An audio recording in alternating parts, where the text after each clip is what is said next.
అమూల్యమైన మీ రక్షణ మాకు ఇచ్చారు. నీ సొత్తుగా, నీ ప్రజగా బ్రతికే కృపనిచ్చారు. అలాగే మాతో మీరున్నారు, మాతో మీరు మాట్లాడుతూ ఉన్నారు. ఈ దినం మీ మాట చెంత మేము ఉన్నాం. మందరితో మీరు మాట్లాడి వచ్చిన మేము ఎవ్వరం ఖాళీగా వెళ్ళక నీ మాట చేత నింపబడడానికి సహాయం చేయమని యేసు నామములో ప్రార్థించి వేడుకుంటున్నాం మా పరమ తండ్రి. ఆమేన్. పరిశుద్ధ గ్రంథం నుండి ప్రకటన గ్రంథం 21వ అధ్యాయము. ప్రకటన గ్రంథం 21వ అధ్యాయము 1, 2, 3 వచనాలు నేను చదువుతాను. జాగ్రత్తగా పరిశీలన చేయండి. 4 వచనాల వరకు నేను చదువుతున్నాను, జాగ్రత్తగా పరిశీలన చేయండి. అంతటా నేను క్రొత్త ఆకాశమును క్రొత్త భూమిని చూచితిని. మొదటి ఆకాశమును మొదటి భూమియు గతించిపోయెను, సముద్రమును ఇక లేదు. మరియు నేను నూతనమైన యెరూషలేము అను ఆ పరిశుద్ధ పట్టణము తన భర్త కొరకు అలంకరింపబడిన పెండ్లి కుమార్తె వలె సిద్ధపడి పరలోకమందున్న దేవుని యొద్ద నుండి దిగివచ్చుట చూచితిని. అప్పుడు ఇదిగో దేవుని నివాసము మనుషులతో కూడా ఉన్నది. ఆయన వారితో కాపురముండును. వారాయన ప్రజలయుందురు. దేవుడు తానే వారి దేవుడై ఉండి వారికి తోడై ఉండును. ఆయన వారి కనుల ప్రతి బాష్ప బిందువును తుడిచివేయును. మరణము ఇక ఉండదు. దుఃఖమైనను ఏడ్పైనను వేదనైనను ఇక ఉండదు. మొదటి సంగతులు గతించిపోయినని సింహాసనంలో నుండి వచ్చిన గొప్ప స్వరము చెప్పుట వింటిని. దేవుడు ఈ మాటలు మన అందరి వినికిల్లో దీవించునుగాక. అందరూ ఆమేన్ చెప్దామా? ఆమేన్. ఈ 21వ అధ్యాయంలో మనం చూస్తున్నటువంటి ఈ మాట పరలోకానికి సంబంధించినటువంటి మాట. సహజంగా నేను అనుకునేవాడిని, ప్రభువుని ఎరగకముందు క్రైస్తవులకు వేరే పనే ఉండదు, వీరెప్పుడు కూడా నరకం అంటారు, పరలోకం అంటారు, అలా చెప్పి భయపెడుతూ ఉంటారు. అసలు నిజంగా ఇవి ఉన్నాయా? ఎవరు చూడొచ్చారు? ఎవరు గమనించారు? ఎవరికి తెలుసు అని చాలాసార్లు వాదిస్తూ ఉండేవాడిని. నమ్మేవాడిని కాదు, వ్యతిరేకంగా మాట్లాడేవాడిని. కానీ ప్రభువుని ఎరిగిన తర్వాత క్రైస్తవుడి యొక్క నిరీక్షణే దేవుని రాజ్యమని, అది శాశ్వతమైందని, అది నిత్యము ఉన్నదని, దానిలో ఆయన ప్రజలైనటువంటి వారిని ఆయన ఖచ్చితంగా తప్పకుండా ఆయన తీసుకొని వెళ్తానని దేవుడు వాగ్దానం ఇచ్చాడని ఎరిగిన తర్వాత ఈ దినాన అదే పరలోకం గురించి, అదే దేవుని రాజ్యం గురించి ప్రకటన చేసే గొప్ప భాగ్యాన్ని దేవుడు నాకు అనుగ్రహించాడు. దేవుని స్తోత్రం కలుగునుగాక. ఎప్పుడైనా ఏదైనా పచ్చడి చేశారనుకోండి, పచ్చడి టేస్ట్ని ఏం చేస్తారు? ముందుగా ఏం చేస్తారు చెప్పండి? డైరెక్ట్గా వాడేస్తారా, లేకపోతే ఎలా కలిపారో ఏంటో ఏం చేస్తారు చెప్పండి? టేస్ట్ చేస్తారు. దాన్ని ఏమంటారంటే ముందస్తు రుచి అంటారు. అలాగే మనం గమనిస్తే అది పచ్చడికే కాదు, మనం దేన్ని తయారు చేసినా అది ఉంది అని తెలియడానికి.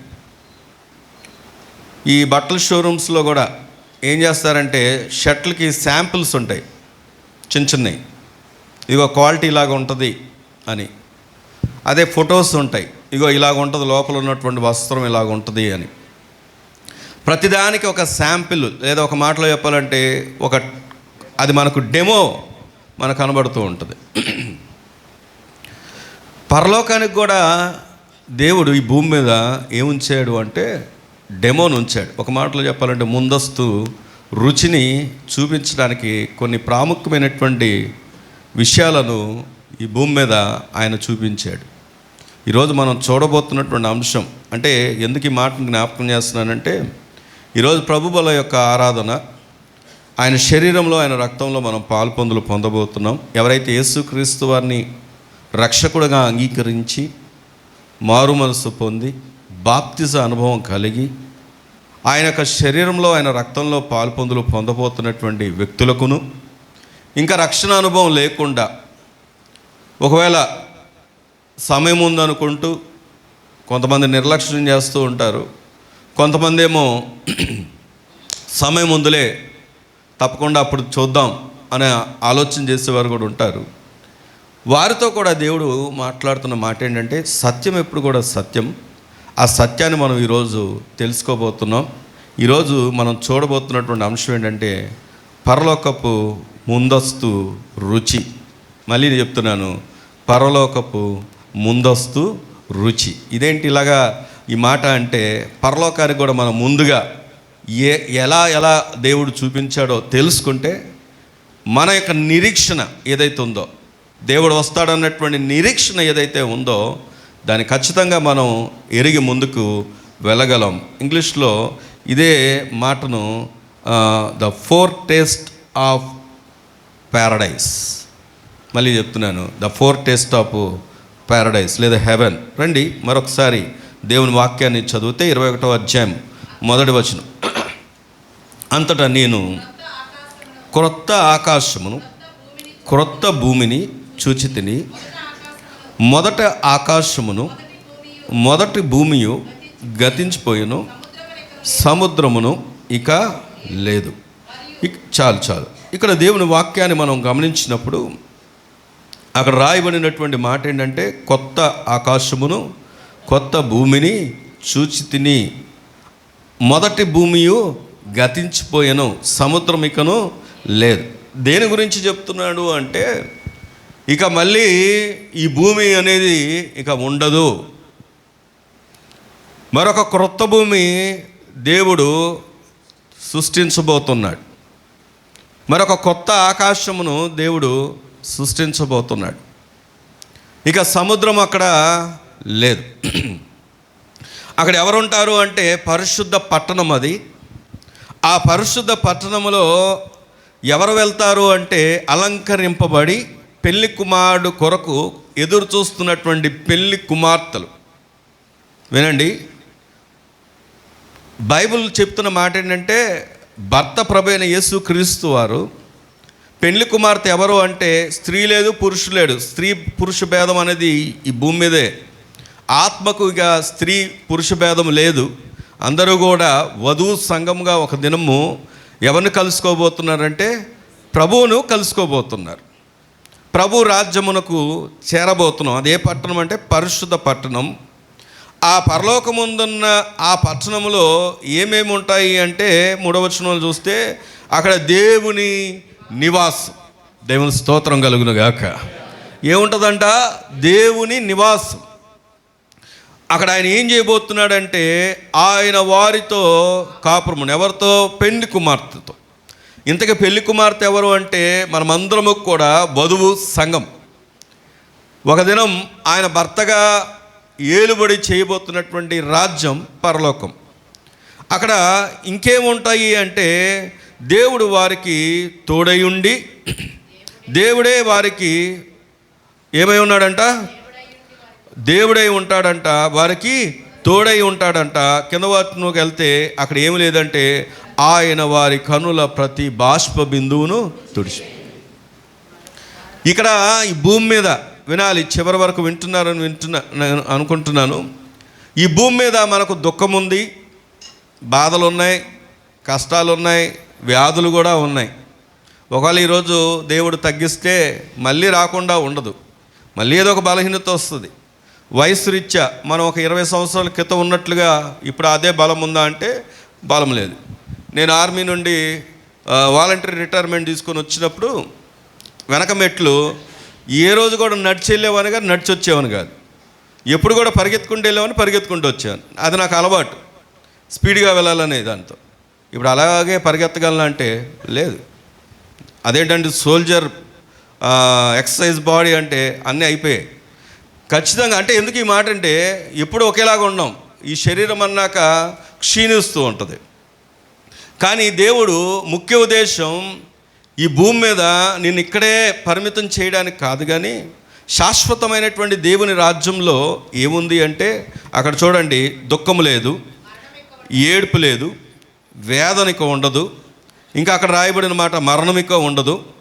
మొదటి సంగతులు అంటే ఏదైతే ఇవన్నీ దుఃఖం ఉందో, వేదన ఉందో, బాధలు ఉన్నాయో, సమస్యలు ఉన్నాయో, మరణము ఉందో, ఇంకా అదేది లేదు. ఒక ఉన్నతమైనటువంటి స్థలం పరలోకం. అక్కడ దేవుడంట మనందరినీ ఏలుబడి చేస్తాడంట. దేవుని స్తోత్రం కలుగును గాక. కాబట్టి పరలోకం చాలా అందమైంది, ఆశీర్వాదకరమైంది, శ్రేష్టమైంది, ఆనందకరమైనది. నిన్ను నన్ను అక్కడ ఉంచడానికి ఈరోజు ముందస్తుగా ఈ భూమి మీద పరలోకానికి ముందస్తుగా ఆయన ఏర్పరిచిన సాధనాలు ఏంటో ఈరోజు మనము చూడబోతున్నాం. అందులో మొట్టమొదటిగా చూద్దాం రండి. ఆదికాండం 2వ అధ్యాయం, జెనసిస్.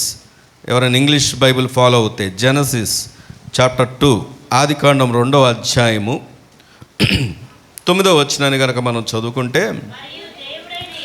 మరియు దేవుడైన యెహోవా చూపునకు 8వ వచనం కూడా చదవండి. దేవుడైన యెహోవా తూర్పున ఏదెనులో ఒక తోట వేసి తాను నిర్మించిన నరుని దానిలో ఉంచెను.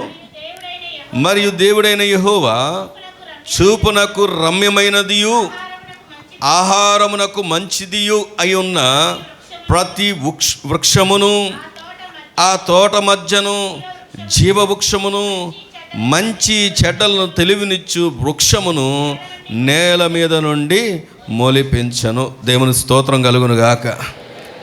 మొట్టమొదటిగా పరలోకానికి మాదిరిగా లేదా సాధనముగా లేకపోతే ముందస్తు రుచిగా భూమి మీద మొట్టమొదటిగా నరుడిని ఆయన సృజించినప్పుడు ఎక్కడ ఉంచాడు అంటే ఏదెను అనే తోటలో ఉంచాడంట. వినాలి.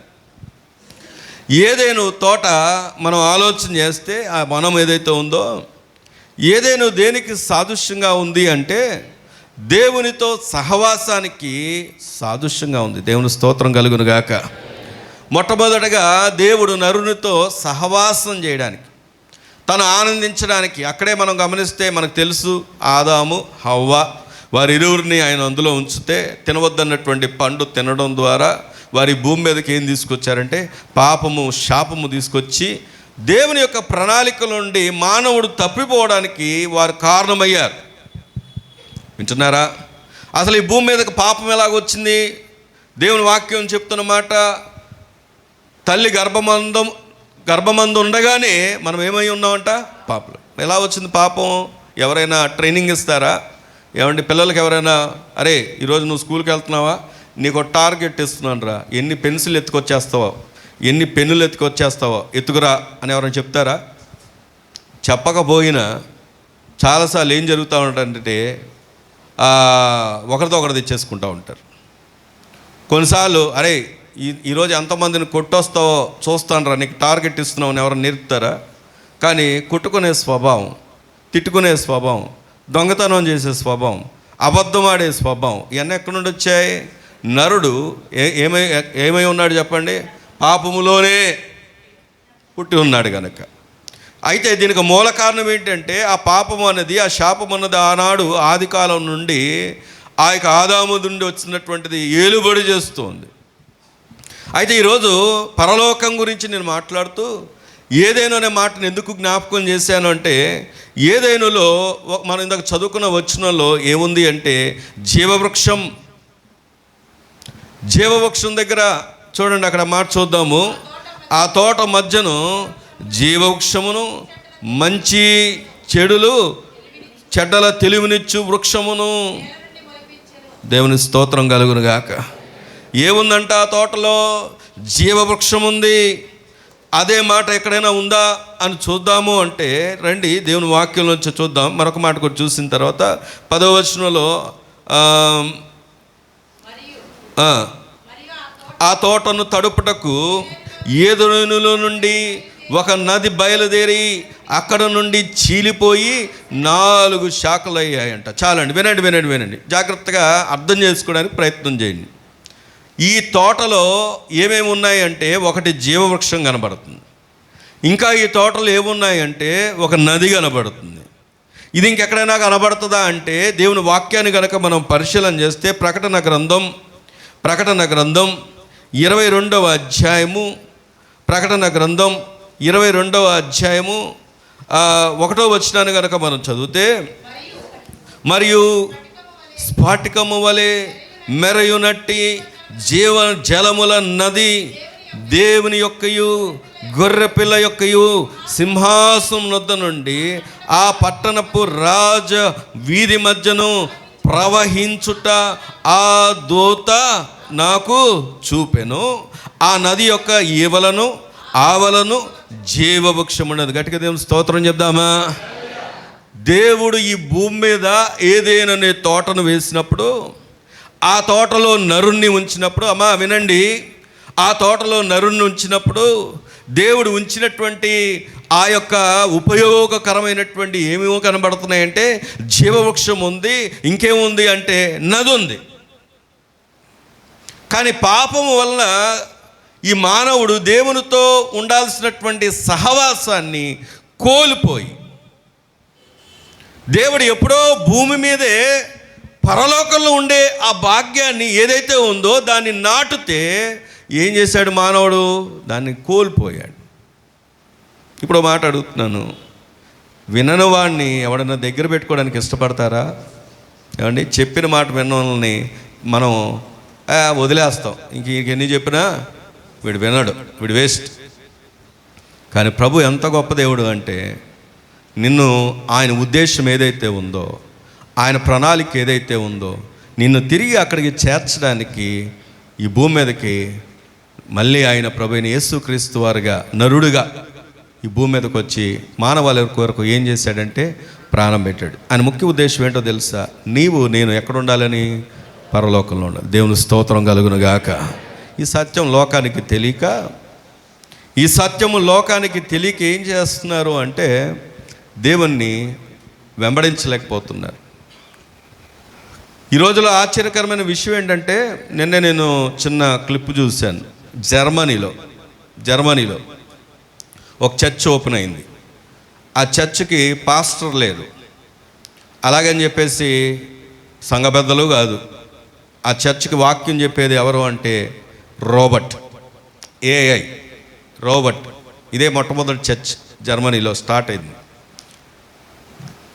అయితే 1 గంట వాక్యం రోబోటే చెప్పుద్దంట. తర్వాత బయటకు వచ్చిన తర్వాత బయటకు వెళ్ళే వారిని ఇంటర్వ్యూ చేస్తుంటే, ఆ ఇంటర్వ్యూలో చెప్తున్న మాట ఏంటంటే, ఒకరు చెప్తున్నారు, ఏమని చెప్తున్నారంటే, వాక్యం బాగా చెప్పారండి, కాకపోతే ఎమోషనల్గా అనిపించలేదు అన్నారు. ఇంకొకరేమో వాక్యం బాగా చెప్పారు కానీ అంత కనెక్టివిటీ అర్థం కావట్లేదు, స్పీడ్గా వెళ్ళిపోతున్నారు అని చెప్పారు. నేను మాట అడుగుతున్నాను, రోబోట్ దగ్గర నువ్వు ఏం వెతుకుతున్నావు? ఏమండి, రోబోట్లో జీవం ఉందా? ఒకవేళ దాని ప్రోగ్రామింగ్ కనుక ఇలా చేసి, మీరు పాపం చేయండి, మీరు నేరాలు చేయండి, మీకేం పర్లేదు, మేము మిమ్మల్ని కాపాడుతాం, మీకు మేలు చేస్తాం అంటే ఈ ప్రజలకు ఏమనిపిస్తుంది? ఏమండి, చాలా హ్యాపీగా అనిపిస్తుంది, అంతే కదా? వారు వెళ్ళిందే జీవం లేని దాని దగ్గరికి, కానీ వాటి దగ్గర ఏం కోరుకుంటున్నారంటే జీవాన్ని కోరుకుంటున్నారు. ఈరోజు ఎందుకు ఈ మాట చెప్తున్నానంటే, నేటి దినాల్లో బోధలు అలాగే అయిపోతున్నాయి.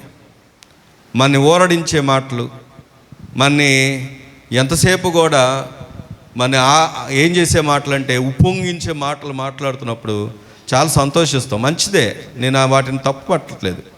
కానీ అసలైంది ఒకటి ఉంది, దానికి నువ్వు వారసుడిగా కావాలని ప్రభు ఏం చేస్తున్నాడంటే, జీవము కలిగినటువంటి దేవుడు నీతో నాతో మనందరితో మాట్లాడుతున్నాడు. దేవుని స్తోత్రం కలుగును గాక. ఈరోజు ప్రభు మనతో మాట్లాడుతున్న మొట్టమొదటి ఆ మాట ఏంటంటే, ఏదేను. నీవు నిజముగా పరలోకంలో ఉండాలని దేవుడు కోరుకుంటున్నప్పుడు, నీవు అక్కడ ఉండాలని కోరుకుంటున్నప్పుడు ఏదేనులో ఉన్నటువంటి అనుభవం ఏంటంటే, దేవునితో ఏముండాలి చెప్పండి? సహవాసం. దేవుని స్తోత్రం కలుగును గాక. చాలామందికి ఆదివారం తప్ప దేవునితో సహవాసం ఉండదు. ఆదివారం కూడా కొంతమంది ఆరాధన తర్వాత వచ్చేవారు చాలామంది ఉంటారు. దేవుణ్ణి సీరియస్గా తీసుకునేవారు చాలా తక్కువ మంది అయిపోతున్నారు ఈ దినాల్లో. దేవునితో సహవాసపు అనుబంధాలు లేని వారు చాలామంది ఉన్నారు. ప్రార్థనా జీవితం కానీ, సంఘముతో అనుబంధం కానీ, దేవునితో అనుబంధం కానీ లేని వారు ఎందరో ఉన్నారు. కానీ దేవుడు నీతో సహవాసం చేయడానికి నీ వద్దకు వచ్చి ఈ మాట ఎందుకు మాట్లాడుతున్నాడంటే, నీవు నేను ఎక్కడ ఉండాలని కోరుకుంటున్నాడు ఆయన? దేవుని యొక్క రాజ్యంలో. దేవుని స్తోత్రం కలుగును గాక. ఈరోజు ఆయన ఉండేటటువంటి రాజ్యంలో అది ఎప్పటికీ గుర్తుపెట్టుకోండి, అక్కడ దుఃఖము లేదు, మరణము లేదు, ఏడుపు లేదు, వేదన లేదు. ఇక అక్కడ ఏది కూడా నీకు హానికరమైంది లేనే లేదు. ఎందుకంటే ప్రభువు అక్కడ పాలన చేస్తున్నాడు. ప్రభు పాలన ఎంతో సంతోషకరమైంది. ఆ పాలనలో ఉండడానికి మొట్టమొదటిగా నరుడికి ఏమిచ్చాడంటే ఏదేను అనే అనుభవాన్ని ఇచ్చాడు. దేవుని స్తోత్రం కలుగును గాక. ఇంకేం అనుభవం ఇచ్చాడు చూద్దాం రండి. దేవుని వాక్యంలోంచే మనం ముందుకు వెళ్తే రెండవ అనుభవం ఏంటంటే, హెబ్రీయులకు రాసినటువంటి పత్రిక 8వ అధ్యాయం. హెబ్రీయులకు రాసినటువంటి పత్రిక, హీబ్రూస్ చాప్టర్ 8 8వ అధ్యాయము 5వ వచనాన్ని చదువుకుంటే,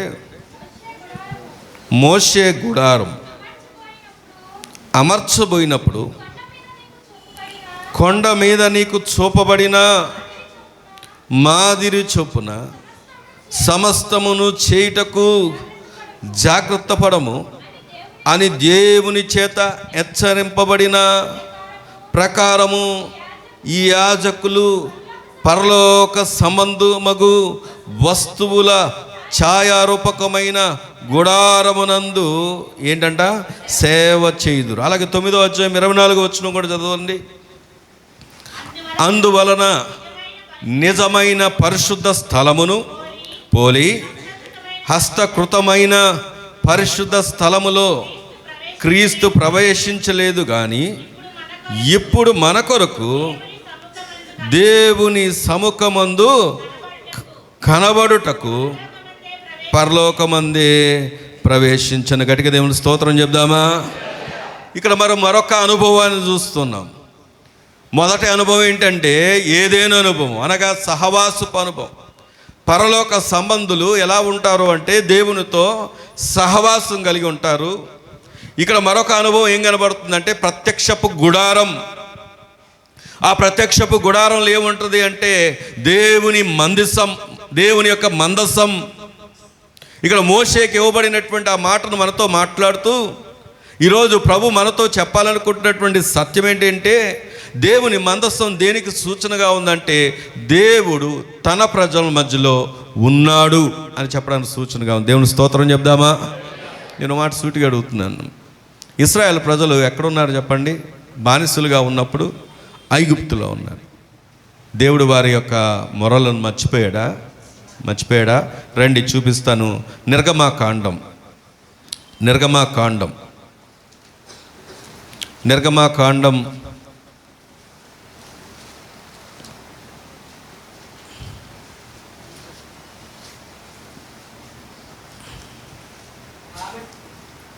నిర్గమాకాండం 3వ అధ్యాయము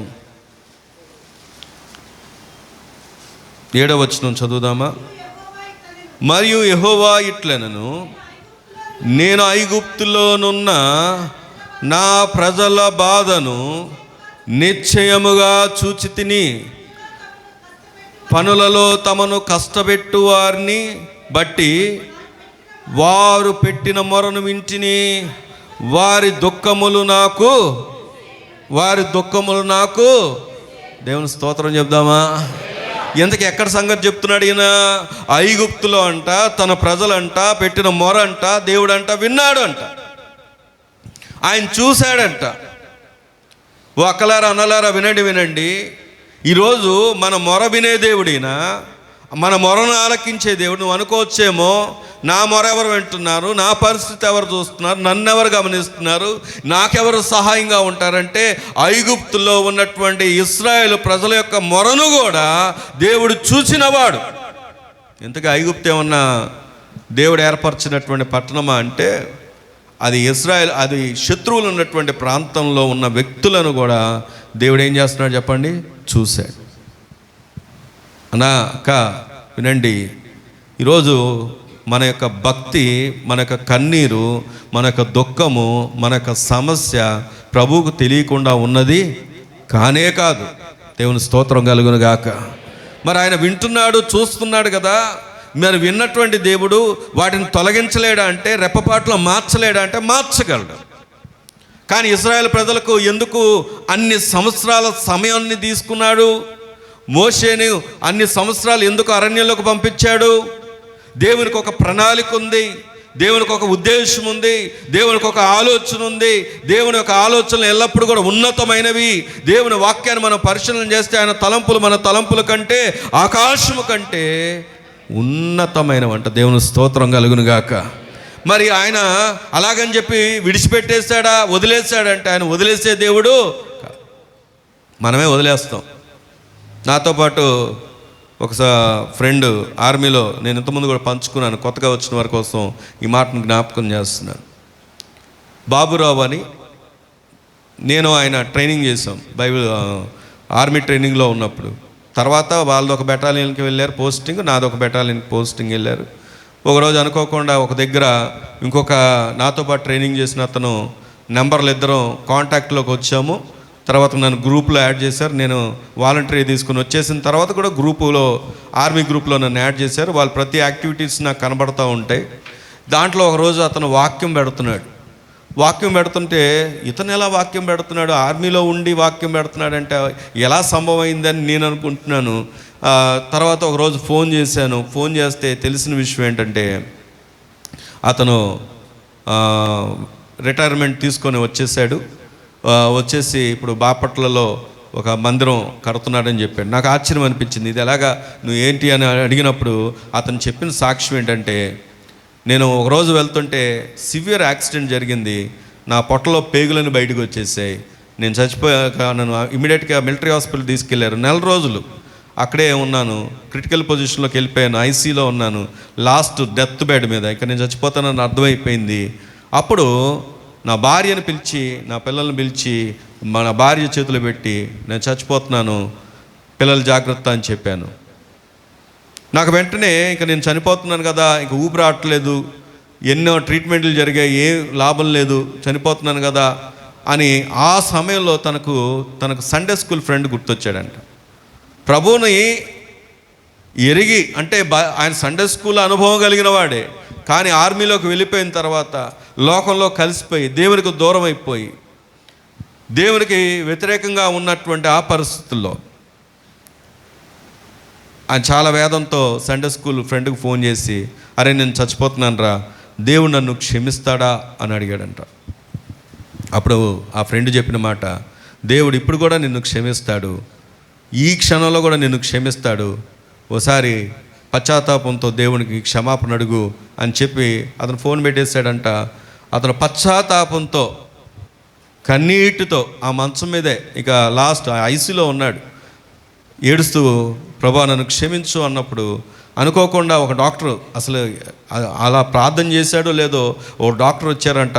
ఇతను బెడ్కున్నటువంటి ఆ ఫైల్ షీట్ చూసి, ఇతనికి ఊపిరి ఎందుకు ఆటలేదు, ఇన్ని సర్జరీలు చేశాం కదా, ఒక చిన్న సర్జరీ ఏదో చేయాలి అని ఒక ఆలోచన అతను కలిగి తీసుకొని వెళ్ళి ఆ సర్జరీ చేస్తే ఆ వ్యక్తి బ్రతికాడు. దేవుని స్తోత్రం కలుగును గాక.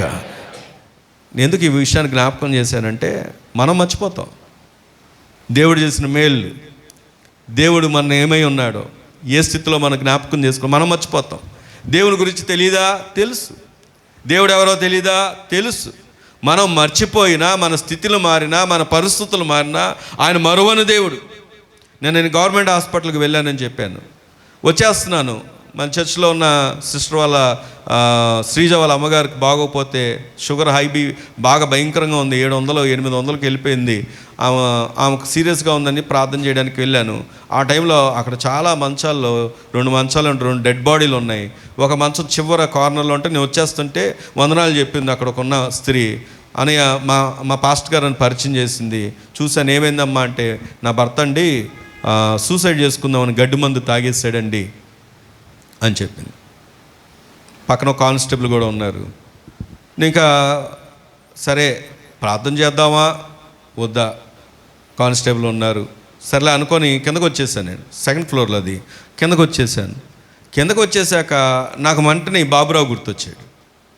బాబురావు గుర్తొచ్చి ప్రభు మాట ఒక మాట అన్న చెప్పి అతని కొరకు ఒక ప్రార్థన చేస్తే దేవుడు ఒకవేళ అతన్ని స్వస్థపరిచి ఒకవేళ సాక్షిగా నిలబెట్టుకుంటాడేమో, నా వంతు బాధ్యతను నేను నెరవేర్చకుండా వెళ్ళిపోతున్నానా అని పార్కింగ్ దగ్గరకు వచ్చినోడిని మళ్ళీ వెనక్కి వెళ్ళి నేనే ఫోన్ చేశారు, నేను వస్తున్నాను అని ఫోన్ చేసి వెళ్ళి అక్కడ కానిస్టేబుల్ ఉన్నారులే అని చెప్పి అతనికి ఒక సువార్త మాట చెప్పి, బెనర్జీ అతని పేరు, ప్రార్థనలో జ్ఞాపకం చేసుకోండి, ఒక సువార్త మాట చెప్పి ఇలాగ మా ఫ్రెండ్ గురించి చెప్పి ఇలాగ దేవుడు క్షమిస్తాడు, ఎందుకంటే ప్రభువుని ఎరిగిన వాళ్ళు కాబట్టి వందనాలు చెప్పారు నాకు, క్షమిస్తాడు, నువ్వు ఏ స్థితిలో ఉన్నా ఇప్పటికైనా ప్రభు వైపు తిరుగు, పశ్చాత్తాపడు, ఇదిగో పునరుద్ధానము జీవమును నేనే అని ఒక వచనాన్ని చెప్పి ఆయనను నమ్మిన వారు ఎన్నటికీ చనిపోరు, చనిపోయినా తిరిగి లేచెదరు అన్న మాటను జ్ఞాపకం చేసి లాజరు గురించి చెప్పి దేవుడు నీ జీవితంలో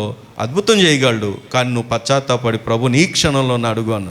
నాకు తన భార్య చెప్పిన మాట ఏంటంటే తనలో 95% పాయిజన్ వెళ్ళిపోయి ప్రతి ఆర్గాన్ అప్పటికే పాడైపోయింది, లాస్ట్ స్టేజ్లో ఉన్నాడు. మనిషి అయితే చూస్తున్నాడు, నేను చెప్పేది అర్థమవుతుందా అంటే అర్థమవుతుంది అన్నాడు. ప్రభు చిత్తం ఏమై ఉందో, ప్రభు ఏమై ఉన్నాడో, ప్రభు ఏం చేయ ఉద్దేశించి అన్నాడో, తర్వాత అతను కలుస్తామో లేదో తెలియదు, కానీ దేవుని మాట అయితే ప్రకటించొచ్చాను. దేవుని స్తోత్రం కలుగును గాక. ఎందుకు ఈ మాటను జ్ఞాపకం చేస్తున్నా, మనం మర్చిపోతామేమో. దేవుడు పరలోకాన్ని ముందుగానే సూచనగా మన మధ్య ఉంచాడు, ఆ దినాన ఏదైనా ఉంచాడు. తర్వాత మనం చూస్తే ఇశ్రాయేలు ప్రజల మధ్యలో ఏముంచాడు అంటే దేవుని మందసం. దేవుడు మీ మధ్యన ఉన్నానని, ఇదిగో మీకు తోడై ఉన్నానని, మీ మధ్య నేను నివాసం చేస్తున్నానని ఆ దినమున ఆ ప్రజలకు ఏం చేశాడంటే జ్ఞాపకం చేశాడు. ఈరోజు ప్రియమైన సంగమా, మనం ప్రభువుని ఎరిగాము, ఎరగని వారం కూడా ఉన్నాం, కానీ దేవుడు నీ మధ్య ఉన్నాడన్న సంగతి నీకు తెలుసా? దేవుడు నీ మధ్య నివాసం చేయడానికి ఇష్టపడుతున్నాడన్న సంగతి నీకు తెలుసా? శాశ్వతమైనటువంటి ఆ నివాస స్థలములో నిన్నుంచడానికి ఈ భూమి మీద ఆయన నీ మధ్య నివాసం చేయడానికి ఇష్టపడ్డాడని తెలుసా? అంత గొప్ప దేవుణ్ణి మనం కలిగి ఉన్నాం. దేవుని స్తోత్రం కలుగును గాక. అందుకే దేవుని వాక్యం దగ్గరికి వచ్చి ఆలోచన చేస్తే చూడండి, యోహాను సువార్త 1వ అధ్యాయం, యోహాను సువార్త 1వ అధ్యాయము 14వ వచనాన్ని కనుక మనం చదివితే, ఆ వాక్యము శరీరధారి అయి కృపా సత్య సంపూర్ణుడుగా మన మధ్య నివసించెను, తండ్రి వలన కలిగిన అద్వితీయ కుమారుని మహిమ వలె మనము ఆయన మహిమను కనుగొంటిమి. దేవుని స్తోత్రం చేద్దామా. సృష్టి ఆరంభంలో ఏముంది అంటే దేవుని వాక్యం.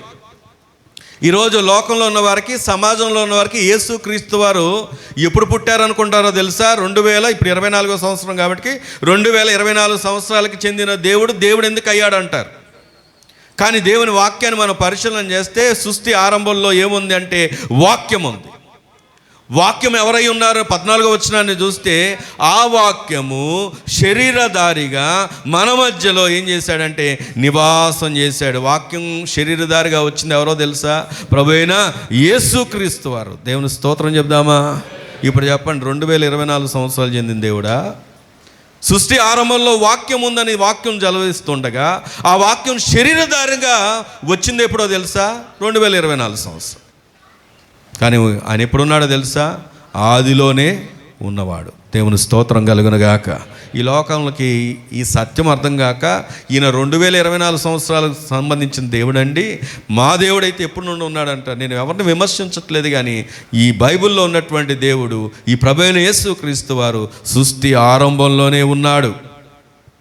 మలాకి గ్రంథంలో రాయబడి ఉంటుంది. ఏమంటే పురాతన కాలం మొదలుకొని శాశ్వత కాలం. పురాతన కాలం అంటే గడిచిన దినములు, పాత దినాలు ప్రారంభం మొదలుకొని ఇప్పుడు దాకా ఉంటాడు చెప్పండి. ఆయన శాశ్వతంగా ఉండే దేవుడు. ఆయన దేవుని స్తోత్రం కలిగిన గాక. ఈరోజు ప్రభు ఎందుకు ఈ మాట చెప్తున్నాడో తెలుసా? పరలోకం ఎక్కడుంది అంటే నీ మధ్య నివాసం చేస్తుంది. ఇవన్నీ మనకు సూచనలు. దేవుని వాక్యాన్ని మనం ఇంకా పరిశీలన చేస్తే రండి, ప్రకటన గ్రంథంలోని 21వ అధ్యాయము 16వ వచనాన్ని కనుక చూస్తే 21:16 చదువు. ఆ పట్టణము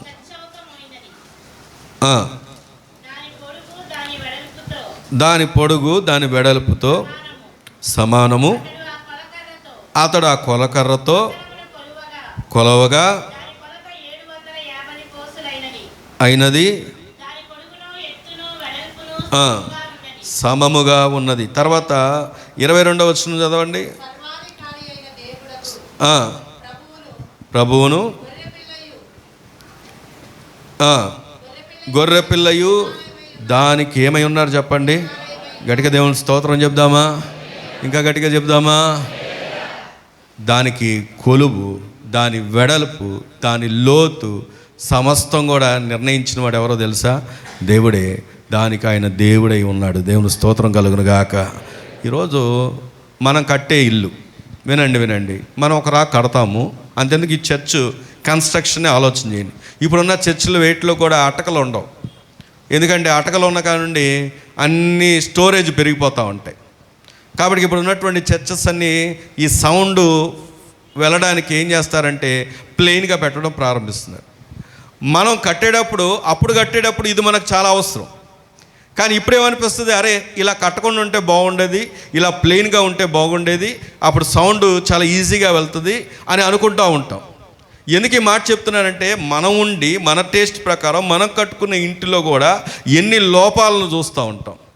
కానీ ఒక దినం మనం వెళ్ళబోతున్నటువంటి నివాసం మనం కట్టేది కాదు, నీవనుకునేది కాదు. అది ఎలాంటిది అంటే అదంట దాని ఎత్తు, వెడల్పు, దాని యొక్క కట్టడం, దాని యొక్క పునాది, దానికి ఏర్పరిచింది, దానికి సమస్తమై ఉంది ఎవరో తెలుసా? దేవుడు.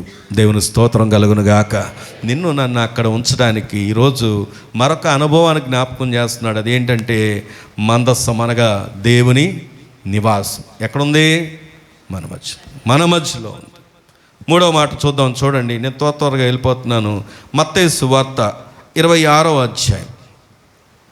మత్తయి సువార్త 26వ అధ్యాయము 29వ వచనాన్ని చదువుకుందాం. నా తండ్రి రాజ్యములో నీతో కూడా ఈ ద్రాక్షారసమును క్రొత్తదిగా త్రాగు దినము వరకు ఇకను దాన్ని త్రాగనని మీతో చెప్పుచున్నానెను. చాలండి. తర్వాత తిమోతి పత్రిక 3వ అధ్యాయం, 1 తిమోతి పత్రిక 3వ అధ్యాయం 15వ వచనం చదువుదాం. ఆయనను నేను ఆలస్యము చేసిన ఎడల దేవుని మందిరములో, అనగా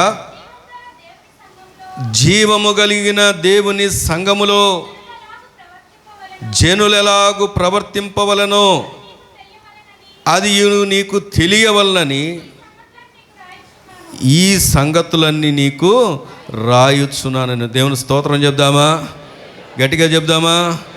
ఇక్కడ మరొక సూచన లేకపోతే మరొక సాధనాన్ని మనం చూస్తే అదేంటంటే పరలోకానికి సాదృశ్యం ఏంటో తెలుసా? నేను ముందే చెప్పా, ముందస్తు రుచి. అదేంటి అంటే దేవుని మందిరం. మీ పక్కన చెప్పండి అన్నమాట. ప్రారంభంలో ఏముంది? మందసమా? ఏదేను. దేనికోసం? దేవునితో సహవాసం కోసం. తర్వాత ఏమొచ్చింది? మందసం. దేనికోసం? దేవుని నివాసం మన మధ్యలో ఉండడానికి. మరి తర్వాత ఏమొచ్చింది అంటే మందిరం. ఈరోజు ఎక్కడున్నాం మనం? దేవుని మందిరం. ఎందుకు మందిరానికి రావాలి అంటే పరలోకపు అనుభవాల్ని, రాబోతున్నటువంటి అనుభవాల్ని మనము చవి చూడడానికి. ఏముంటాయి మందిరంలో అంటే, మందిరంలో ఏముంటుందంటే ఆరాధన ఉంటుంది. ఒక దినం మన పని ఏంటో తెలుసా? పరలోకానికి వెళ్ళిన తర్వాత దేవుణ్ణి ఆరాధించడమే. దేవదూతలు నిత్యము కూడా పరిశుద్ధుడు పరిశుద్ధుడు పరిశుద్ధుడు అని ఏం చేస్తూ ఉంటారు? ఆరాధిస్తారు. ఇక్కడ మందిరంలో ఇంకేముంది అంటే, మందిరంలో సహవాసం ఉంది. ఒక దినం మనం సహవాసం చేయడానికి వెళ్ళబోతున్నాం. ఎక్కడికి వెళ్ళబోతున్నాం అంటే, ఇప్పుడే చదువుకున్న తిమోతి పత్రికలు ఏమనుంది? ఇదిగో జీవము కలిగిన దేవుని సంఘములో జనులు ఎలాగ ప్రవర్తింపవలను. ఇప్పుడు ఇక్కడ ఏదైతే మనం ఇక్కడ భక్తి చేస్తున్నామో ఇవన్నీ ఏమిటంటే ఒక ప్రాక్టీస్ మాత్రమే. వినండి, ఆరాధన అనేది ప్రాక్టీస్, వాక్యం అనేది ప్రాక్టీస్, దేవుని స్తుతించడం అనేది ప్రాక్టీస్, పాటలు పాడడం అనేది ప్రాక్టీస్. దేనికి ప్రాక్టీస్ అంటే, రేపు పరలోకంలో మనం చేయబోయే పని ఏంటంటే అదే. దేవుని స్తోత్రం కలుగును గాక. కొంతమంది ఎలా ఉంటారు అంటే, పాటలు ఉదాసీనంగా, ఏమండి, కొంతమంది పాటలకే రారు, కొంతమంది ఆరాధనకే రారు, పరుగులెత్తుకుంటూ వచ్చి ఎక్కడ సీట్ దొరుకుద్దా అని వెతుక్కొని టక్కున కూర్చుంటారు. ఎందుకంటే వీరికి ఆరాధన అనుభవం లేదు. ఏం మిస్ అవుతున్నారు తెలుసా? నేను మళ్ళీ చెప్తున్నాను, మొట్టమొదటిగా ప్రారంభ ప్రార్థన మొదలుకొని ఆరాధనలో జరుగుతున్న ప్రతిదీ కూడా ఒక దినం మనం దేని కొరకు అంటే ప్రాక్టీస్, దేవుని సన్నిధిలో చేయబోవడానికి. దేవుని స్తోత్రం కలుగును గాక. మిలిటరీలో నేను ఆర్మీలో చేసినప్పుడు, పేరు చెప్పనులేండి, ఒకవేళ తను కూడా వింటే బాధపడతాడేమో, మాకు ట్రైనింగ్లో భయంకరంగా కొడతారు. ఎంత బాగా కొడతారంటే, నాకు రన్నింగ్ రాదు. నాకు రన్నింగ్ రాక ఏదో దేవుని కృపను బట్టి నాకు ఉద్యోగం వచ్చింది. రన్నింగ్ అసలు ప్రాక్టీస్ లేదు. ఎప్పుడు మా స్క్వాడ్కి ఒక నెంబర్ ఉంది, 1 to 4 అనుకుంటాను. ఆ స్క్వాడ్ ముందు వెళ్ళిపోతా ఉంటే వీళ్ళందరూ రన్నింగ్ ప్రాక్టీస్ చేసి వచ్చిన వాళ్ళు, నేను ఎప్పుడు వెనకబడుతూ ఉండేవాడిని. వెనకబడినప్పుడు ఏం చేసేవాళ్ళంటే, తాడుతో వెనక నుండి వచ్చి పటా కొట్టి వాళ్ళతో కలిపేవాడు. ఒకడు ఉండేవాడు, వాడు ఎప్పుడు కళ్ళు తిరిగి పడిపోయినట్టుగా నటించేవాడు. పడిపోతూ ఉంటే వాడిని లేపి, అమ్మో ఈయన కొట్టొద్దురా, ఎందుకు వచ్చింది, ఈయన కొడితే ఏమైనా అయిపోద్దా అన్నట్టుగా వదిలేస్తూ ఉండాలి. ఎగ్జామ్స్ అయితే పాస్ అయ్యేవాడు. అతనిలో ఉన్నటువంటి గొప్పతనం అది. అయితే ఒక మాట చెప్పేవాళ్ళు మాకు థియరీ క్లాసులు కూడా ఉండేవి. ఈ థియరీ క్లాసుల్లో ఏం చెప్పేవాళ్ళంటే, ఇక్కడ ఎవరైతే సోమరులుగా ఉంటారో, ఇక్కడ ఎవరైతే మా భాషలో కట్ కొట్టడం అంటారు, అంటే తప్పించుకొని తిరగాలని చూస్తారో, రేపు యుద్ధంలో వాళ్ళే మొట్టమొదటిగా బలవుతారు. ఇక్కడ శ్రమ పడేవాళ్ళు, ఇక్కడ చెమట వచ్చేవాళ్ళు, ఇక్కడ కష్టపడేవారు, ఇక్కడ ఏ విషయంలో కూడా వెనకడుగు వేయకుండా పరుగులెత్తేవారు, రేపు ఆ యొక్క యుద్ధ సమయంలో తప్పించబడతారు అని చెప్పేవారు. దేవుని స్తోత్రం కలుగును గాక. ఎందుకు విషయాన్ని జ్ఞాపకం చేస్తున్నాను అంటే, ఇక్కడ మనం చేస్తుంది అదే, ఇక్కడ మనం రాటు దేల్చబడుతుంది అదే, ఇక్కడ మన శ్రమలను చూస్తుంది అదే, ఇక్కడ మనం కష్టపడుతుంది అదే. ఎందుకు అంటే, ఒక దినం పరలోకంలో ఇవేవి కష్టాలు, శ్రమలు, దుఃఖం, బాధ ఇవేమీ లేని ఒక రాజ్యంలోకి నిన్ను నన్ను నడిపించడానికి దేవుడు ఇష్టపడుతున్నాడు. అంత మాత్రమే కాదు, ఇక్కడ చేస్తున్నటువంటి ఆరాధనలు ఒక దినం మనం ఎక్కడ చేయబోతున్నాం చెప్పండి? పరలోకంలో. దేవుని స్తోత్రం చెప్దామా? కాబట్టి పరలోకం ఎక్కడుంది చెప్పండి? మన మధ్యలోనే. మందస్సం మన మధ్యలోనే. ఏదేను మన దగ్గర తీసుకొచ్చాడు. కారణం ఏంటంటే, దేవునితో సహవాసం, దేవుని మధ్యలో మనం నివాసం చేయడం, దేవుని ప్రజలతో నివాసం చేయడం, ఇవన్నీ పరలోకంలో ఒక దినం మనము చేయబోతున్నాం. దేవుని స్తోత్రం కలుగును గాక. అందుకే ఒకసారి ఎప్పుడైనా చూసారో లేదో, మీనింగ్లెస్ గోల్స్ అంట. మీనింగ్లెస్ గోల్స్ అంటే ఏంటంటే, గురి గమ్యం లేని, మీనింగ్లెస్ అంటే అర్థపర్థం లేని గమ్యాలు లేదు, గురి. ఎప్పుడైనా చూసారో లేదో, మన కారులోనో బండి మీద వెళ్తున్నప్పుడు కుక్కలు ఎమ్మడబడతా ఉంటాయి, చూసారా? నేను కారులో చూస్తూ ఉంటాను. ఎందుకంటే తెల్లవారుజాము ప్రార్థనకి ఎప్పుడైనా వెళ్ళినా, కొన్నిసార్లు కుక్కలు ఉంటాయని కారు వేసుకుని వెళ్ళినప్పుడు, ఊరికే పడుకున్న కుక్కలు ఎందుకు పరిగెత్తుకొస్తాయో తెలియదు. ఏ కారు వెనక అరుచుకుంటూ వెంటబడుతుంది. పోని వచ్చి పట్టుకుంటుందా అంటే పట్టుకోదు, ఊరికే పరిగెత్తుతూ ఉంటుంది. ఒకసారి ఒక ఆయన అన్నాడు, అది పట్టుకుంటే తెలుస్తుంది దానికి ఏంటి అన్నది. ఎందుకని పట్టుకుంటే ఏమవుద్ది, ఎవరికి నష్టం? అర్థమైందో అర్థం నేనేం చెప్పాలనుకుంటున్నాను. ఎవరికి నష్టం? దాన్నే కారు ఈడ్చుకెళ్ళిపోద్ది. దానికి ఏమైనా ఉపయోగం ఉంటుందా? ఉండదు. ఉపయోగం లేని గురి గమ్యాలు పెట్టుకొని చాలామంది నష్టపోతున్నారు. కానీ ఈరోజు ప్రభు ఎందుకు ఈ మాట చెప్తున్నాడంటే, మనకు ఉపయోగకరమైన గురి ఒకటి ఉంది. యోహాను సువార్తలో 14వ అధ్యాయంలో 1వ వచనంలో ఇలా రాయబడి ఉంది. ఆ మాట చదువుదాం, చూడండి. మనం కలిగినటువంటి గురి ఏంటో, మన యొక్క గమ్యం ఏంటో అక్కడ చాలా స్పష్టంగా రాయబడి ఉంది. మీ హృదయములను కలవరపడనీయకుడి, దేవుని యందు విశ్వాసం ఉంచుడి, నా యందును విశ్వాసము ఉంచుడి. నా తండ్రి అంట అనేక నివాసములు కలవు, లేని ఎడల మీతో చెప్పుదును, మీకు స్థలము సిద్ధపరచ వెలుచున్నాను. నేను వెళ్ళి మీకు స్థలము సిద్ధపరచిన ఎడల నేనుండు స్థలములో మీరును ఉండులాగున మరలా వచ్చి నా యొద్ద ఉండుటకు మిమ్మును తీసుకొని పోదును. నేను వెలుచున్న స్థలమునకు మార్గం మీకు తెలియనని చెప్పాను. దేవుని స్తోత్రం చెప్దామా? గట్టిగా చెప్దామా? ఈరోజు ప్రభు మనతో చెప్తున్నమాట. మన ప్రభు మన హృదయాలను ఏం చెప్పాడు? ఆయన కలవరపడొద్దు అన్నాడు. ఎందుకని? ఆయన ఇంటికి వెళ్ళాడు. ప్రభు అయిన యేసుక్రీస్తు వారి భూమి మీదకి వచ్చిన ఉద్దేశం ఏంటంటే, ఏదైనా మనం కోల్పోయాం, మనసాన్ని మనం కోల్పోయాం, తిరిగి మనం ఆయన ఉండేటటువంటి స్థలంలోకి చేర్చడానికి ఆయన ఈ భూమి మీదకి వచ్చాడు, సిలువనెక్కాడు, ప్రాణం పెట్టాడు, తిరిగి సజీవుడై లేచాడు. వెళ్ళిపోతున్నప్పుడు శిష్యులందరూ కలవరపడుతూ ఉన్నారు. ఏం కలవరపడుతూ, అయ్యో ప్రభు వెళ్ళిపోతున్నాడు, మా పరిస్థితి ఏంటంటే, ఆయన చెప్పిన మాట ఏంటంటే, కలవరపడొద్దు. నేను ఎక్కడికి వెళ్తున్నాను? నేను మొదటగా లేచింది ఎందుకు అంటే, నా తండ్రి ఇంటికి వెళ్తున్నాను.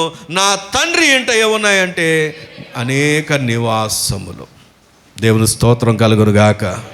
ఈరోజు మనకి ఇక్కడ జగన్ గారి ఇల్లు లేవకపోతే బాధ, సొంత ఇల్లు లేకపోతే అద్దులు కట్టేటప్పుడు బాధ. ఎంత బాధపడతామంటే, సొంత ఇల్లు అన్నీ ఇవ్వలేదు దేవుడు. ఏం దేవుడో ఏంటో. పట్టాలు ఇచ్చారు కానీ ఇంతవరకు స్థలం చూపించలేదు. ఏం దేవుడో ఏంటో. ఏమండి, చాలాసార్లు మనం ఇక్కడ లేని దాని గురించి ఎంత బాధపడుతూ ఉంటాం. మీకు ఒక విషయం చెప్పనా? మీకు ఇక్కడ ఉన్నా లేకున్నా, ఇక్కడ ఉన్నా లేకున్నా, ఇక్కడ లేదని బాధపడాల్సిన అవసరం లేదు. ఎందుకంటే దేవుడు మనకు ఒక గొప్ప నివాసాన్ని ఏర్పరిచాడు. ఆ నివాసాన్ని మనం చేరడానికి ప్రభు అయిన యేసుక్రీస్తు వారు అక్కడికి ఆల్రెడీ వెళ్ళారు. మళ్ళీ ఒక రోజు ఆయన రాబోతున్నాడు. ఎందుకని? మన్నా నివాసంలో ఉంచడానికి. దేవుని స్తోత్రం కలుగును గాక. మనం అనుకుంటాం ఇక్కడిది శాశ్వతమైంది అనుకుంటాం. రండి, కొరింథీయులకు రాసినటువంటి 2వ పత్రిక, కొరింథీయులకు రాసినటువంటి 2వ పత్రిక 5వ అధ్యాయము, భూమి మీద 2వ అధ్యాయము, నేను వచనం కూడా చెప్తున్నాను. 5వ అధ్యాయం 1వ వచనం, భూమి మీద మన గుడారమైన. చాలండి, చాలు. భూమి మీద ఉన్నాయన్నీ ఏంటో తెలుసా? చెప్పాలి. భూమి మీద ఉన్నాయన్నీ ఏంటి? నివాసాలు కదా. రిలయన్స్ అంబానీ అధినాయకుడు, లేకపోతే ఆ ఓనర్ ఎవరైతే ఉన్నారో, ఆయన బిల్డింగ్ కాస్ట్ ఎంతో తెలుసా? 1400 కోట్లు. అక్షరాల 1400 కోట్లు. ఇంకా దానికంటే నేను ఈ మధ్య చదివాను, దుబాయ్లోనే ఎక్కడో పైన మనకి ఇక్కడ అన్నిటికన్నా అపార్ట్మెంట్స్లో రేటు తక్కువ ఉండేది ఏది? పైన ఉన్నదాన్ని ఏమంటారు? దాన్ని పెంట్ హౌస్ అంటారు. పెంట్ హౌస్ రేట్లు తక్కువ ఉంటాయి. ఎందుకంటే దానికి కొన్నిసార్లు ప్లాన్లు ఉండవు, ఎండ బాగా వస్తుంది, దాని సరైనటువంటి స్ట్రక్చర్ ఉండదని. కానీ దుబాయ్లో పెంట్ హౌస్కే కాస్ట్ ఎక్కువ. ఎందుకంటే హాట్ కేక్ లాగా అమ్ముడైపోయాయంట. 2 కోట్లు, 20 కోట్లు, 100 కోట్లు కూడా పెట్టుకుంటున్నారు వ్యూస్ చూడడం కోసం. అయితే అంత ఖరీదైన వాటిలో కొనుక్కున్న ఒకరోజు బైబిల్ చెప్తున్న మాట ఏంటంటే, ఈ గుడారం ఏమైపోద్దంటే శిథిలమైపోద్ది. ఇక్కడ కేవలము కట్టడపరమైనటువంటి విషయమే చెప్పట్లేదు.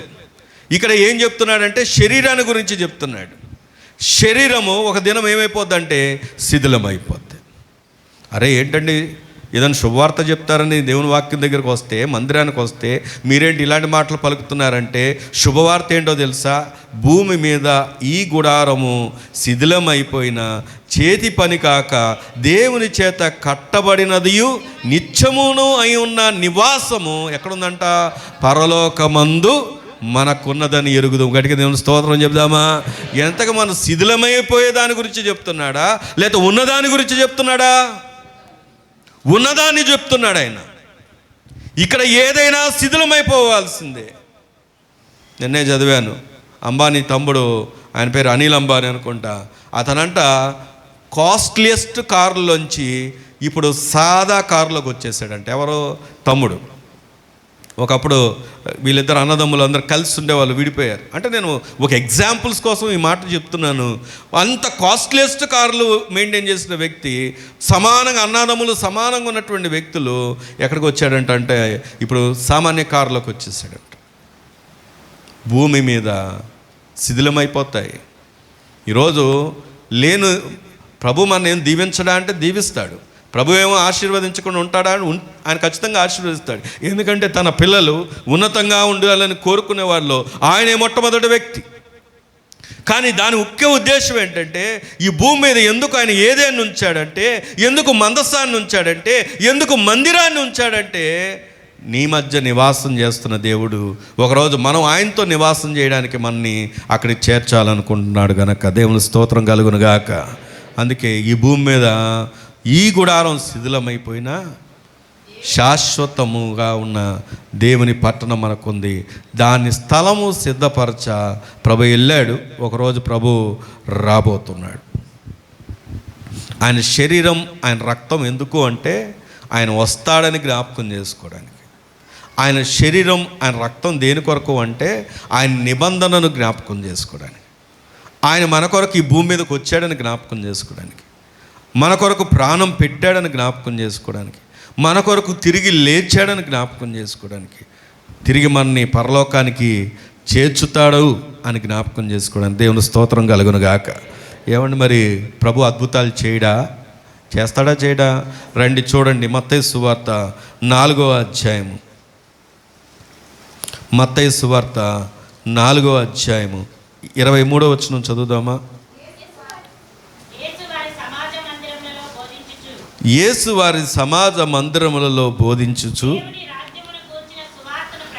దేవుని రాజ్యమును గూర్చిన సువార్తను ప్రకటించుచు ప్రజలలోని ప్రతి వ్యాధిని రోగమును స్వస్థపరచుచు గలిలయ అందంతటా సంచరించెను. దేవుని స్తోత్రం చెప్దామా? ఇంతకీ దేవుడు స్వస్థత ఇస్తాడా ఇవ్వడా? ఇస్తాడు. దేవుడు విడుదల ఇస్తాడా ఇవ్వడా? ఇస్తాడు. రోగమును బాగు చేస్తాడా చేయడా? చేస్తాడు. అద్భుతాలు చేస్తాడా చేయడా? చేస్తాడు. ఇవన్నీ ఎందుకు అంటే నీవు ఆయన సొత్తుగా మారడానికి. ఇవన్నీ ఎందుకంటే దేవుని రాజ్యాన్ని నువ్వు స్వతంత్రించుకోవడానికి. అందుకే ఆయన ప్రకటించిందే. ఏం ప్రకటించాడో చూద్దాం. చూడండి 17వ వచనం, 4వ అధ్యాయం 17వ వచనం.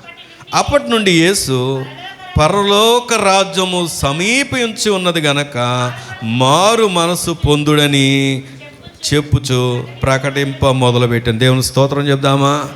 నా ప్రశ్న సూటిగా అడుగుతున్నాను. మొట్టమొదటిగా పరలోకాన్ని పరిచయం చేశాడా, లేదా మొట్టమొదటిగా స్వస్థతను పరిచయం చేశాడా? పరలోకమే. ఎందుకంటే ఒకరోజు నేను ముందే చెప్పాను, మొట్టమొదటిగా మనం చదువుకున్న వచనమే, ఈ పాత భూమి ఏమైపోద్దంటే గతించిపోద్ది. కొత్త భూమి, కొత్త ఆకాశం దేవుడు మన కొరకు నిర్మిస్తున్నాడు. దానిలోని ఉండడానికి ఇదిగో ఈ ప్రకటన, ఈ సూచన, పరలోక రాజ్యం సమీపించి ఉంది. ఈ అద్భుతాలు, ఈ ఆశ్చర్య కార్యాలు, ఈ మందిరాల యొక్క ముఖ్య ఉద్దేశం అంటే దేవుని రాజ్యంలో నీవు ఉండాలని. దేవుని స్తోత్రం కలుగును గాక. అలాగని చెప్పి స్వస్థతనివ్వడా అంటే ఇస్తాడు. అద్భుతాలు చేయడా అంటే చేస్తాడు. నీ లైఫ్ను బాగు చేయడా అంటే చేస్తాడు. నీకు చేయూతనివ్వడా అంటే చేస్తాడు. ఇవన్నీ ఎందుకంటే నువ్వు దేవునికి సమీపం అవుతావని. దేవుని స్తోత్రం కలుగును గాక. మరొక అనుభవం ఏంటి అంటే స్వస్థత, అద్భుతాలు. నేను 4 విషయాలు జ్ఞాపకం చేశా. మొదటిది ఏదైనా అనుభవం అంటే ఏముండాలి? దేవునితో సహవాసం. రెండవది మందస్సం, దేవుని మన మధ్యలో నివాసం. మూడవది ఏంటి అంటే మందిరం దేవుని ప్రజలముగా మనం ఏకముగా కూడి దేవుణ్ణి ఆరాధించే స్థలం ఇది. దేని కొరకు అంటే రాబోతున్న దినాల్లో మనం ప్రభు రాజ్యంలో చేయబోతున్నటువంటి పని ఇది. 4వది ఏంటంటే స్వస్థత. 5వ మాట చెప్పి ముగిస్తాను. 5వ మాట ఏంటంటే రక్షణ. మీ పక్కన ఉన్న వాళ్ళు చెప్పండి ఆ మాట. ఏం చెప్పండి? పరలోకానికి వెళ్ళడానికి ఖచ్చితంగా ఉండాల్సిన లక్షణం మ్యాండటరీ అంటారు. మ్యాండటరీ అంటే తెలుసా? ఎప్పుడైనా అప్లికేషన్స్లో చూసారా? అక్కడ రాస్తుంటుంది, స్టార్ మార్క్ పెట్టి మ్యాండటరీ అని ఉంటుంది. అంటే అర్థం ఏంటో తెలుసా? ఖచ్చితంగా అది ఉంటేనే, తప్పనిసరిగా అది ఉంటేనే పరలోక రాజ్యానికి చేరాలి అంటే ఖచ్చితంగా ఏ ఉండాలి అంటే రక్షణ. అందుకే రండి యోహాను సువార్త 5వ అధ్యాయం 24వ వచనం చదువుకుందాం. నా మాట విని నన్ను పంపిన వాని యందు విశ్వాసం ఉంచువాడు. ఎవరు చెప్పండి? నేను మాట సూటిగా అడుగుతున్నాను. ఈరోజు కర్మేల్లో కూర్చున్న మనం అందరం నిత్య జీవం కలిగిన వాళ్ళమైనా? నిత్య జీవం కలిగిన వారమైనా?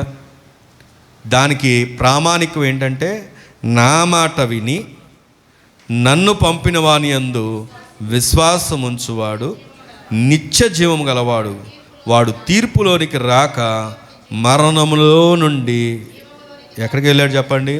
జీవములోకి దాటి ఉన్నాడు. ఎవరైతే యేసు క్రీస్తు వారిని నమ్మారో, ఎవరైతే యేసు క్రీస్తు వారి యందు విశ్వాసం ఉంచారో, ఎవరైతే యేసు క్రీస్తు వారిని రక్షణలోకి నడిపించబడ్డారో వారే ఎవరు అంటే నిత్య జీవం కలిగిన వారు. అందుకే చూడండి యోహాను సువార్త 17వ అధ్యాయము 3వ వచనాన్ని కనుక చదువుకుంటే త్వరగా 17వ అధ్యాయం 3వ వచనం. అద్వితీయ సత్యదేవుడు నిత్యదేవుడైన నిన్నును నీవు పంపిన యేసు క్రీస్తును ఎరుగుటయే. దేవుని స్తోత్రం చెప్దామా? ఇప్పుడు చెప్పండి, ఎవరికి నిత్య జీవం ఉంది? ఎవరు నిత్య జీవం కలిగిన వారంటే ఎవరైతే యేసు క్రీస్తును ఎరిగారో వారు ఎవరంటే నిత్య జీవం. ఎరగడం అంటే ఏంటి? మందిరానికి రావడమా? మీకు ఒక మాట చెప్పనా, కొంతమంది అప్పుడప్పుడు కానుకలు పంపిస్తూ ఉంటారు. అయ్యా ప్రార్థన చేయమని పంపించారు, నాకు ఒక్కొక్క తమ్ముడు పెడతా ఉంటారు, 50 రూపాయల కానుక పంపిస్తూ ఉంటారు. ఎందుకంటే వారికి దేవుడు ఏదో చేశాడని ఆ 50 రూపాయలు పంపిస్తూ ఉంటారు. వీళ్ళందరూ నిత్య జీవం కలిగిన వాళ్ళేనా? దేవుడు తెలుసు, దేవుడు అంటే ఏంటో తెలుసు, దేవుడు అద్భుతం చేస్తాడని తెలుసు, అక్కడితోనే సరిపెట్టుకున్నారు. కానీ నిత్య జీవం అంటే ఏంటంటే యేసు క్రీస్తు వారిని రక్షకుడుగా అంగీకరించడం. దేవుని స్తోత్రం కలుగును గాక. ఆ మధ్యకాలంలో ఒక కాలేజీ ఎగ్జామ్స్లో ఒక వ్యక్తిని పట్టుకున్నారు, ఎగ్జామ్ హాల్లో పట్టుకున్నారు. ఏం జరిగింది అంటే తన యొక్క లవ్వర్ కోసం అమ్మాయిలాగా వేషధారణ వేసుకొని, మీరు కూడా న్యూస్లో వినే ఉంటారు, అమ్మాయిలాగా వేషధారణ వేసుకొని మేకప్ A to Z శారీలోగా మరి మొత్తానికి వేసుకొని వచ్చి ఏం చేశాడంటే ఎగ్జామ్ రాయడానికి వచ్చాడు. ఎలా దొరికిపోయాడంటే వాళ్ళకి ఏమంటారు దాన్ని, ఫింగర్ ప్రింట్ బయోమెట్రిక్లో దొరికిపోయాడు. నేను ఒక మాట అడుగుతున్నాను, బయోమెట్రిక్లో దొరికిపోయాడు, అందరికి యూనిక్గా ఉంటుంది, అంటే అందరికి ఒకేలాగా ఉండదు, ఒక్కొక్కరికి ఒక్కో రకంగా ఉంటుంది కాబట్టి దొరికిపోయాడు. ఒకవేళ అది కూడా తప్పించుకున్నాడు అనుకోండి, కానీ దేవుని దగ్గర మనం ఎవరైనా తప్పించుకోగలమా? బైబిల్ కాలేజ్లో మాకు ఎగ్జామ్ పెడతారు. బైబిల్ కాలేజ్ ఎగ్జామ్ పెడితే కాలేజ్ ఎగ్జామ్స్కి, స్కూల్ ఎగ్జామ్స్కి, బైబిల్ కాలేజ్లో ఎగ్జామ్స్కి డిఫరెన్స్ ఏంటో తెలుసా? మమ్మల్ని బెంచ్కి ముగ్గురిని పక్కపక్కనే కూర్చోబెడతారు, అందరం పక్కపక్కనే కూర్చోబెట్టి క్లియర్గా ఆ పేపర్ కనపడేలాగా ఉంటుంది, క్లియర్గా పేపర్ కనపడుతుంది. ఒకే మాట చెప్తారు, దేవుడు మిమ్మల్ని చూస్తున్నాడు, మీరు సేవకులు, దేవుడు మిమ్మల్ని చూస్తున్నాడు, మీరే జవాబుదారీ అని చెప్పేస్తారు. చూస్తారా ఇంకెవరన్నా? రాస్తారా ఇంకెవరన్నా? మొన్న శ్రీధర్ అన్న అని ఒక అన్న వచ్చారు. ఆయన చెప్పిన మాట ఏంటంటే, ఆయనతో మాట్లాడుతున్నప్పుడు పూనాలో ఒకే ఒక లైను ఇద్దరిది ఒకటే అయిందంట. వేరే సహోదరుడి గురించి చెప్తూ ఒకే ఒక లైను ఇద్దరిది ఒకటే అయిందంట. ఏమాత్రం ఆలోచించకుండా బైబిల్ కాలేజీలోంచి ఆ వ్యక్తిని డిస్మిస్ చేశారంట. దానికి చెప్పిన ఒకే ఒక కారణం, నువ్వు ఇక్కడే నమ్మకంగా లేవు, ఇక రేపు దేవుని పనిలో ఎక్కడ నమ్మకంగా ఉంటావని. ఎంతో మెరిట్ స్టూడెంట్ అంట, అయినప్పటికీ ఒకే ఒక లైన్ కలిసిందని చెప్పేసి పంపించేశారు. అంటే ఎందుకు ఈ విషయాన్ని జ్ఞాపకం చేస్తానంటే, నేను ముగిస్తున్నాను, రక్షణ లేకుండా దేవుని రాజ్యానికి మనము చేరలేము. మనుషులుగా ఇక్కడగా అందరూ కూర్చోవచ్చు, దేవుని సన్నిధిలో ఉండొచ్చు, కానీ రక్షణ అనుభవం లేని వారు ఎక్కడికి వెళ్ళారు చెప్పండి? దేవుని రాజ్యానికి చేరలేరు. ఈ 5 అనుభవాలు ఉండాలి. ఒకటి, దేవునితో సహవాసం. రెండోది, దేవుని మన మధ్యలో నివాసం. మూడవది, మందిర అనుభవం. నాలుగవది, స్వస్థత. మనం ఇక్కడ ఉపయోగించబడిన మాట దేవుడిస్తాడు, కానీ అతి ప్రాముఖ్యమైనది నీ హృదయానికి ఏం కావాలంటే స్వస్థత. 5వది రక్షణ. ప్రార్థన చేసుకుందాం.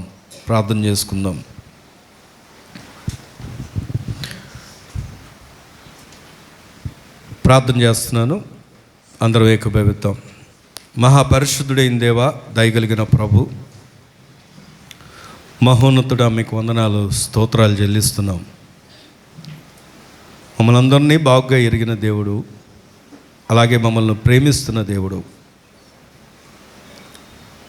ఎన్నోసార్లు మేము నిన్ను విడిచి వేరుగా దూరంగా పారిపోతున్నటువంటి మా స్థితిని నువ్వు ఎరిగి, అలనాడు నాయన ఏదేనో అనుభవాన్ని కోల్పోయినా నువ్వు విడిచిపెట్టలేదు. నీ ప్రజల మధ్య నివాసం చేయడానికి నువ్వు ఇష్టపడినా,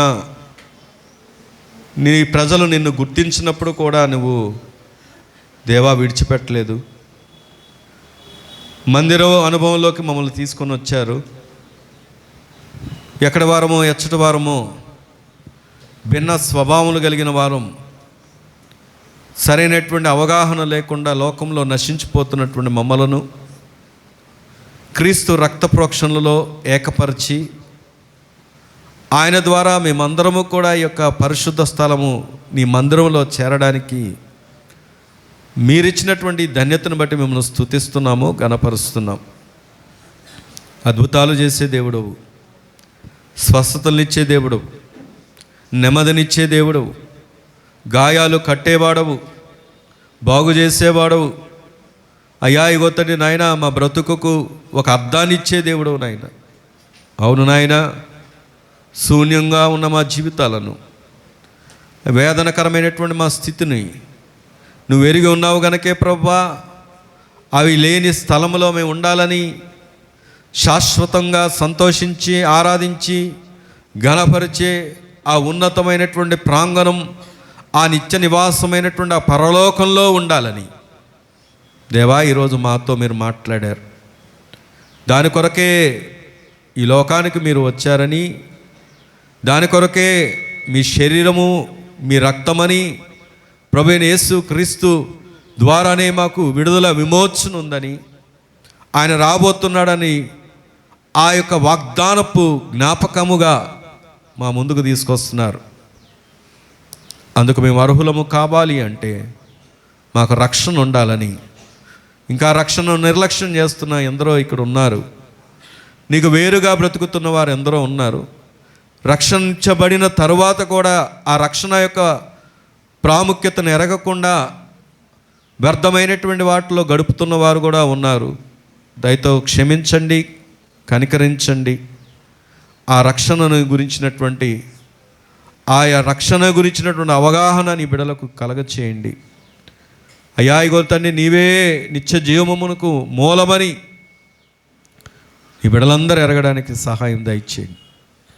ఈ అనుభవాల్లో మేముండి నిత్యము ఆరాధించే ఆ స్థలానికి మమ్మల్ని అందరినీ యోగ్యులుగా, అర్హులుగా నడిపించమని, రక్షించబడిన వారికి తోడుగా, బలముగా వారి రక్షణ వస్త్రమును గట్టిగా చేబుట్టి బ్రతకడానికి సహాయం చేయమని, రక్షణ లేని వారిని రక్షించుకొనమని, ఈ దినమునైనా వచ్చిన వారు ఎవ్వరూ ఖాళీ హృదయాలతో వెళ్ళక, నింపబడిన వారై, దీవించబడిన వారై, ఆశీర్వదించబడిన వారై, ఆ మేలును పొందిన వారై, ఆ రక్షణ అనుభవంలో నిలిచిన వారై నీ బిడ్డలందరినీ ఆశీర్వదించి మహిమ మీరే పొందుకొనమని మా ప్రభువును రక్షకుడు అయిన యేసుక్రీస్తు వారి యొక్క శ్రేష్టమైన నామంలో ప్రార్థించి వేడుకుంటున్నాం మా పరమ తండ్రి.